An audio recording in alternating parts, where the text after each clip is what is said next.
Hello, welcome to my T-Rex reflective video. The first thing I did when creating my T-Rex was gather together a decent amount of reference images. This was really important to help me gain an understanding of the shapes and muscle forms that I intend to recreate.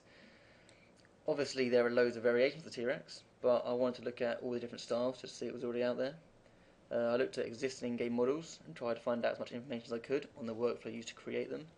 This did prove to be more difficult than I'd hoped, but generally speaking, most artists would start on 3ds Max, create a base mesh on there, and then import it into ZBrush, or just use ZBrush and use Z-spheres. I also gathered quite a lot of reference images on the face of the T-Rex, as I personally felt to get a menacing and realistic T-Rex, that detail on the face would be most important. I also made sure I had a lot of detail on the skin and scales of the T-Rex, as you know, the main detail that would need to be on it. Anyway, once I had a good amount of reference images to work from, I decided to jump into ZBrush. And I haven't usually used this workflow before, of using Z-spheres first, but it looked like a good way to make sure my forms are right, and it's always good to try something new, so I thought I'd give it a go. Initially it didn't go so well, and the mesh turned out a little bit unsymmetrical and strange, so I had to take that into 3ds Max. In 3ds Max I fixed the topology of the bad Z-sphere model and made it a lot more workable for ZBrush. From there I re-imported into ZBrush and begun my sculpting. Before I started my ZBrush sculpt, I thought I'd look around and try and find some decent guides to follow and learn from. And I came across this ZBrush tutorial monster size sculpting tips from BBC's Planet Dinosaur.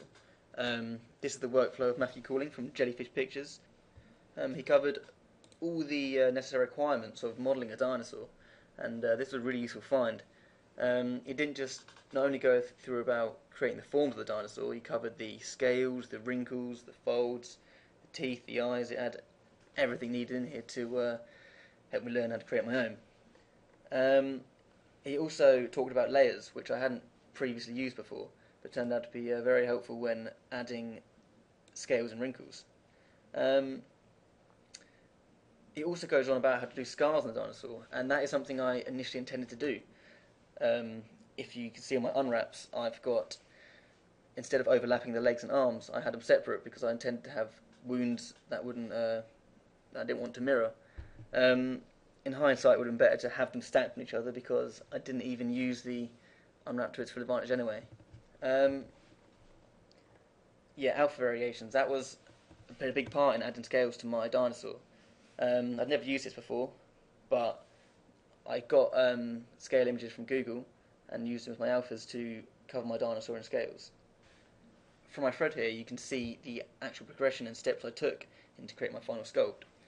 Initially I just sculpted in the base forms and the shape of the dinosaur just to get the layout and base to work on. From there I added a little bit more detail. As you can see on the head there's some lines, some wrinkles, some folds. I've also started to define the muscles a little bit on the arms and the legs, and there's underbelly there too. After that it was the case of adding the scales and the folds to the dinosaur. You can also see on his feet I've added some thicker scales to match some of the reference images that I had before. I wanted to go for a more realistic style of dinosaur, not the over-the-top stylized kind. In hindsight, I think it would definitely have been a lot better to make the scales a lot more pronounced and have much deeper wrinkles and recesses in the dinosaur, as Stu mentioned later on my post. Once I finished my sculpt, I uploaded it to the Polycount forum. I uploaded several images just to try and get as much feedback as humanly possible. I did get quite a few replies. For instance, D. Walker said the claws were too round, thinking more like a bird.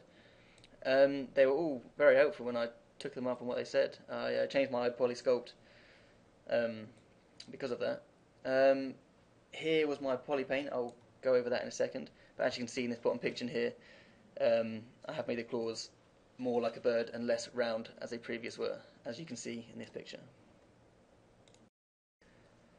I used polypaint to texture my model, as I've just said, but seeing people use it, it definitely looked the most efficient way, so I thought I'd have to give it a go.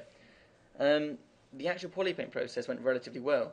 I used the mask by cavity option to get into the um, recesses of the dinosaur, and yeah, it all came out quite nice. Getting that texture onto my low poly model, however, did become quite an issue, and I'll go through that in a minute. Um, I did post my polypaint texture onto the Polycount forum. Um, that was on 17th of April. Unfortunately, I haven't had a reply since, so I didn't get any good feedback from that. Um, the next step I took was to unwrap my low poly model. As I mentioned before, I didn't overlap the legs and arms and hands um, because I wanted to add more detail. But obviously, as I didn't add more detail, it was an extremely bad waste of space, really. But either way, that's how it turned out. Once I did get the text into Photoshop, it was a case of neating it up because obviously once it's come from a polypaint, it's a lot more pixelated than it should be. So after neating up the entire model and adding a few bits of details here and there, the diffuse was done on Photoshop. The normal map was generated through a high poly model and the low poly model using X normals, as was the ambient occlusion, which I did place over my diffuse. The specular map and specular power map was generated on Photoshop also, along with the emissive. Once I was finished texturing the model, I added the bones. This was a relatively simple process, as I used the CAT system. It made animating the dinosaur a lot easier. However, once the rigs were in place, the template walk cycle wasn't quite up to standard, so that required a lot of tweaking and editing in the motion editor. Once I was happy with my animation, I imported the model into UDK. As you can see here was my finished dinosaur textured. So some screenshots in the basic setting. Here's a quick video of me controlling my dinosaur, making him walk, and testing out the animations.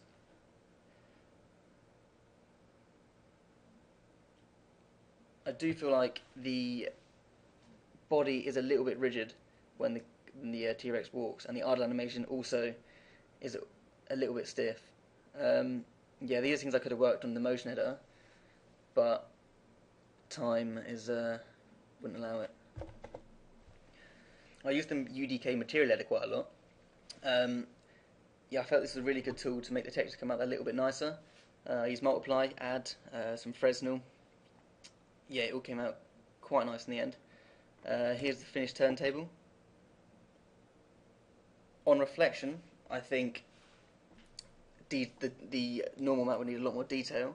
The scales definitely didn't show up enough, nor did the folds. Also, there is obvious signs of seams in the dinosaur, and that is something I wasn't sure how to fix, and time won't allow me to correct the mistake. Comparing this model to industry professionals, I do think it was a step behind. The normal map needed to bring out the folds and the scales a lot more. The diffuse could done with a bit more clearing up, I think, just to make it that a little bit more crisp. The presentation as well, that was a big letdown for the model. I think that's the biggest thing that needs to be worked on in the future, the presentation of my models. And yeah, that's it. Thanks.